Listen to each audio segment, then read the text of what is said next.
Hi ಎಲ್ರಿಗೂ ನಮಸ್ಕಾರ. ಎಲ್ಲರೂ ಹೇಗಿದ್ದೀರಾ? ಇವತ್ತು ನಾನು ನಿಮ್ಮ ಜೊತೆ ಒಂದು ಬೇಕ್ರಿ ಸ್ಟೈಲ್ನಲ್ಲಿ ಈ ಮಿನಿ ಕೋಡ್ಬಳೆಗಳನ್ನ ಹೇಗೆ ಮಾಡೋದು ಅಂತ ಹೇಳಿ ತೋರಿಸ್ಕೊಡ್ತಾ ಇದ್ದೀನಿ. ತುಂಬ ಇನ್ಸ್ಟೆಂಟಾಗಿ ಮಾಡ್ಕೊಬೋದು. ಹಾಗೆಯೇ ಇದಕ್ಕೆ ತುಂಬ ಟೈಮ್ ಬೇಕು ಅಂತಲೂ ಏನಿಲ್ಲ. ಎಲ್ಲನೂ ಪ್ರಿಪೇರ್ ಮಾಡಿಟ್ಕೊಂಡ್ರೆ ಒಂದು ಹಾಫ್ ಆನ್ ಅವರಲ್ಲಿ ಇದನ್ನು ಮಾಡ್ಕೊಂಡ್ಬಿಡ್ಬೋದು.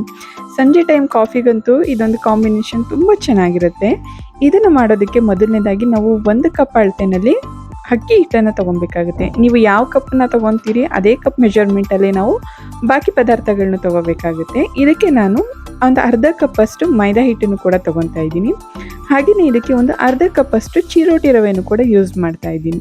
ಈ ರೀತಿ ಚಿರೋಟಿ ರವೆ, ಹಾಗೆ ಮೈದಾ ಹಿಟ್ಟು, ಹಾಗೆ ಅಕ್ಕಿ ಹಿಟ್ಟು ಈ ಮೂರನ್ನು ಕೂಡ ಹಾಕ್ಕೊಂಡು ಇದನ್ನು ಒಂದ್ಸಲ ಚೆನ್ನಾಗಿ ಮಿಕ್ಸ್ ಮಾಡಿಕೊಂಡು ರುಚಿಗೆ ಎಷ್ಟು ಬೇಕು ಅಂತ ನೋಡಿಕೊಂಡು ಸ್ವಲ್ಪ ಉಪ್ಪನ್ನು ಕೂಡ ಸೇರಿಸ್ಕೊಳ್ಳಿ. ಹಾಗೆಯೇ ನಿಮಗೆ ಖಾರಕ್ಕೆ ಎಷ್ಟು ಖಾರ ಬೇಕು ಅಂತ ನೋಡಿಕೊಂಡು ಸ್ವಲ್ಪ ಖಾರದ ಪುಡಿ, ನಾನಿಲ್ಲಿ ಒಂದು ಅರ್ಧ ಸ್ಪೂನಷ್ಟು ಖಾರದ ಪುಡಿ ಹಾಕ್ತಾ ಇದ್ದೀನಿ.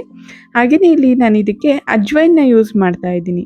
ಅಜ್ವೈನ್ನ ಈ ರೀತಿ ಕೈನಲ್ಲಿ ಹಾಕ್ಕೊಂಡು ಇದನ್ನು ಚೆನ್ನಾಗಿ ಒಂದ್ಸಲ ಉಜ್ಜಿ ಇದನ್ನು ಹಾಕ್ಕೊಬೇಕಾಗುತ್ತೆ.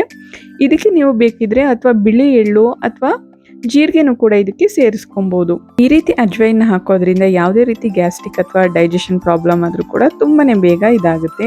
ಹಾಗೆಯೇ ಇದಕ್ಕೆ ನಾನಿಲ್ಲಿ ಒಂದು 2 ಸ್ಪೂನಷ್ಟು ಕಾಯಿಸಿರ್ತಕ್ಕಂಥ ಎಣ್ಣೆನ ಹಾಕ್ತಾ ಇದ್ದೀನಿ. ಒಂದು 2 ಸ್ಪೂನಷ್ಟು ಎಣ್ಣೆನ ಸಪ್ರೇಟಾಗಿ ಕಾಯಿಸ್ಕೊಂಡು ಈ ರೀತಿ ಹಾಕಿ ಒಂದು ಸ್ಪೂನ್ನ ಸಹಾಯದಿಂದ ಇದನ್ನು ಚೆನ್ನಾಗಿ ಮಿಕ್ಸ್ ಮಾಡ್ಕೊಳ್ಳಿ.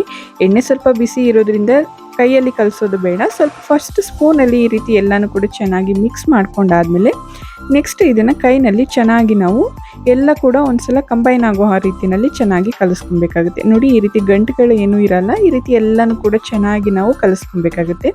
ಇದಕ್ಕೆ ತುಪ್ಪ ಏನು ಹಾಕೋ ಅವಶ್ಯಕತೆ ಇಲ್ಲ. ನೋಡಿ, ಈ ರೀತಿ ಒಂದ್ಸಲ ಉಂಡೆ ಕಟ್ಟಿದ್ರೆ ಹಿಟ್ಟು ಕೂಡ ಚೆನ್ನಾಗಿ ಇದಾಗಬೇಕು. ಈಗ ನೆಕ್ಸ್ಟ್ ಇದಕ್ಕೆ ನಾನಿಲ್ಲಿ ಸ್ವಲ್ಪನೇ ನೀರನ್ನು ಹಾಕೊತ ಇದನ್ನು ಚೆನ್ನಾಗಿ ನಾನು ಹಿಟ್ಟನ್ನು ಕಲಿಸ್ಕೊತಾ ಇದ್ದೀನಿ. ಇದು ಸ್ವಲ್ಪ ಚಪಾತಿ ಹಿಟ್ಟಿಗಿಂತ ಸ್ವಲ್ಪ ಸಾಫ್ಟ್ ಆಗಿದ್ರೆ ಸಾಕಾಗುತ್ತೆ. ತುಂಬ ಗಟ್ಟಿಯಾಗಿ ಕಲಿಸ್ಕೊಳ್ಳೋದೇನು ಬೇಡ. ನೋಡಿ, ಈ ರೀತಿ ಸ್ವಲ್ಪನೇ ನೀರನ್ನು ಹಾಕೊತ ಇದನ್ನು ಚೆನ್ನಾಗಿ ನಾವು ಕಲಿಸ್ಕೊಬೇಕಾಗುತ್ತೆ. ನೀವು ಇದನ್ನು ಬೇಕಾದರೆ ಸ್ವಲ್ಪ ದೊಡ್ಡದಾಗಿ ಮಾಡಿಕೊಂಡು ಕೋಡ್ಬಳೆ ಥರನೂ ಮಾಡ್ಕೊಬೋದು, ಅಥವಾ ಈ ರೀತಿ ಮಿನಿ ಕೋಡ್ಬಳೆ ಏನಾದರೂ ಕೂಡ ಮಾಡ್ಕೊಬೋದು. ನೋಡಿ, ಹಿಟ್ಟು ಬಂದು ಈ ಒಂದು ಹದಕ್ಕೆ ಸಾಫ್ಟ್ ಆಗಿದ್ರೆ ಸಾಕಾಗುತ್ತೆ. ಇದನ್ನು ಒಂದು ಪ್ಲೇಟ್ನ ಕವರ್ ಮಾಡಿ ಒಂದು 10 ನಿಮಿಷ ಅಥವಾ ಒಂದು 1/4 ಗಂಟೆ ಏನಾದರೂ ಇದನ್ನು ಚೆನ್ನಾಗಿ ಹಿಟ್ಟು ನೆನೆಯೋದಕ್ಕೆ ಬಿಡಬೇಕಾಗುತ್ತೆ. ಒಂದು 10 ನಿಮಿಷ ಆದಮೇಲೆ ಈ ಹಿಟ್ಟನ್ನು ಚೆನ್ನಾಗಿ ನಾವು ನಾದ್ಕೊಬೇಕು. ಯಾವುದೇ ಒಂದು ಹಿಟ್ಟಾದರೂ ಸರಿ ಅದನ್ನು ಚೆನ್ನಾಗಿ ನಾದ್ಕೊಂಡಷ್ಟು ಕೂಡ ತುಂಬ ಚೆನ್ನಾಗಿ ಬರುತ್ತೆ. ನೋಡಿ, ಇದರಲ್ಲಿ ಸ್ವಲ್ಪ ಹಿಟ್ಟನ್ನು ತಗೊಂಡು ಈ ರೀತಿ ರೋಲ್ ಮಾಡ್ಕೊಳ್ಳಿ. ಈ ರೀತಿ ನಿಮಗೆ ಯಾವ ಇದಕ್ಕೆ ಬೇಕು ಅಂತ ನೋಡಿಕೊಂಡು ರೋಲ್ ಮಾಡ್ಕೊಳ್ಳಿ. ತುಂಬ ತೆಳು ಬೇಕು ಅಂತ ಹೇಳಿದ್ರು ಕೂಡ ಮಾಡ್ಕೊಬೋದು, ಅಥವಾ ಸ್ವಲ್ಪ ದಪ್ಪ ಬೇಕು ಅಂತ ಹೇಳಿದ್ರು ಕೂಡ ಮಾಡ್ಕೊಬೋದು. ನೋಡಿ, ಈ ರೀತಿ ಒಂದು ಬೆರಳಿಗೆ ಇದು ಮಾಡಿಕೊಂಡು ಈ ರೀತಿ ಫೋಲ್ಡ್ನ ಮಾಡ್ಕೊಳ್ಳಿ. ಇದೇ ರೀತಿಯಲ್ಲಿ ಎಲ್ಲ ಇದನ್ನು ಕೂಡ ನಾವು ಮಾಡ್ಕೊಬೇಕಾಗುತ್ತೆ. ನಿಮಗೆ ಇದರಲ್ಲಿ ಸ್ವಲ್ಪ ದೊಡ್ಡದು ಬೇಕು ಅಂತ ಹೇಳಿದ್ರೆ ಮಾಮೂಲಿ ರೆಗ್ಯುಲರ್ ಆಗಿ ನಾವು ಕೋಡ್ಬಳೆ ಹೇಗೆ ಮಾಡ್ತೀವಿ ಅದೇ ಇದರಲ್ಲೂ ಕೂಡ ಮಾಡ್ಕೊಬೋದು. ನೋಡಿ, ಈ ರೀತಿ ಸಣ್ಣದಾಗಿ ನಾವು ಇದನ್ನು ಮಾಡ್ಕೊಬೇಕಾಗುತ್ತೆ. ಇದನ್ನು ತುಂಬ ಎಲ್ಲನೂ ಕೂಡ ಜಾಸ್ತಿ ಮಾಡಿಟ್ಕೊಳ್ಳೋದಕ್ಕೆ ಹೋಗ್ಬಿಡಿ, ಡ್ರೈ ಆಗಿಬಿಡುತ್ತೆ ಬೇಗನೆ. ಹಿಟ್ಟು ಸ್ವಲ್ಪ ಒಣಗೋ ಇದರಿಂದ ಸ್ವಲ್ಪನೇ ಮಾಡ್ಕೊತಾ ಇರಿ. ಎಣ್ಣೆಗೆ ಎಷ್ಟು ಕರಿಯೋದಕ್ಕೆ ಬೇಕಾಗುತ್ತೆ ಅಷ್ಟು ಫಸ್ಟು ಒಂದು ಬ್ಯಾಚಷ್ಟು ಮಾಡಿಕೊಂಡು ಅದನ್ನು ಫ್ರೈ ಮಾಡ್ಕೊಂಡಾದ್ಮೇಲೆ ನೆಕ್ಸ್ಟ್ ಅದನ್ನು ಮಾಡ್ಕೊಳ್ಳಿ. ಎಲ್ಲನೂ ಒಟ್ಟಿಗೆ ಮಾಡಿಟ್ಕೊಳ್ಳೋದ್ರಿಂದ ಸ್ವಲ್ಪ ಡ್ರೈ ಆಗೋವಂಥ ಚಾನ್ಸಸ್ ತುಂಬಾ ಇರುತ್ತೆ. ನೋಡಿ, ಈಗ ನಾನಿಲ್ಲಿ ಒಂದು ಬ್ಯಾಚ್ ಫಸ್ಟ್ ನಾನು ರೆಡಿ ಮಾಡಿ ಇಟ್ಕೊಂಡಿದ್ದೀನಿ. ಈಗ ಎಣ್ಣೆನೂ ಕೂಡ ಕಾಯೋದಕ್ಕೆ ಇಟ್ಟಿದೆ. ಎಣ್ಣೆ ಕೂಡ ಕಾದಿದೆಯಾ ಅಂತ ಹೇಳಿ ಸ್ವಲ್ಪ ಹಿಟ್ಟನ್ನು ಹಾಕಿ ನೋಡ್ಕೊಳ್ಳಿ.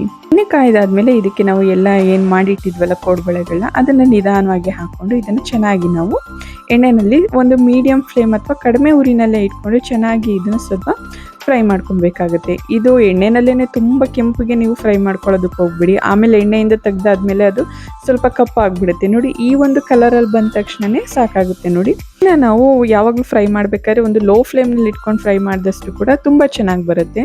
ಇದು ಕಂಪ್ಲೀಟಾಗಿ ಅಲ್ಲಿ ಎಣ್ಣೆನಲ್ಲಿ ಬರ್ತಕ್ಕಂಥ ನೊರೆ ಎಲ್ಲ ಕಂಪ್ಲೀಟಾಗಿ ಕಡಿಮೆ ಆಗೋವರೆಗೂ ಕೂಡ ನಾವು ಇದನ್ನು ಫ್ರೈ ಮಾಡ್ಕೊಬೇಕಾಗುತ್ತೆ. ಆಗ ಒಳಗಡೆ ಹಿಟ್ಟು ಕೂಡ ತುಂಬ ಚೆನ್ನಾಗಿ ಬೆಂದಿರುತ್ತೆ. ನೀವು ಕೂಡ ಈ ರೆಸಿಪಿನ ಮನೆಯಲ್ಲಿ ಟ್ರೈ ಮಾಡಿ ನೋಡಿ, ತುಂಬ ಚೆನ್ನಾಗಿ ಬರುತ್ತೆ. ಕಲರ್ ಸ್ವಲ್ಪ ಲೈಟಾಗಿರಬೇಕಾದ್ರೇ ಇದನ್ನು ಆಚೆ ತಗೊಂಡ್ಬಿಡಿ.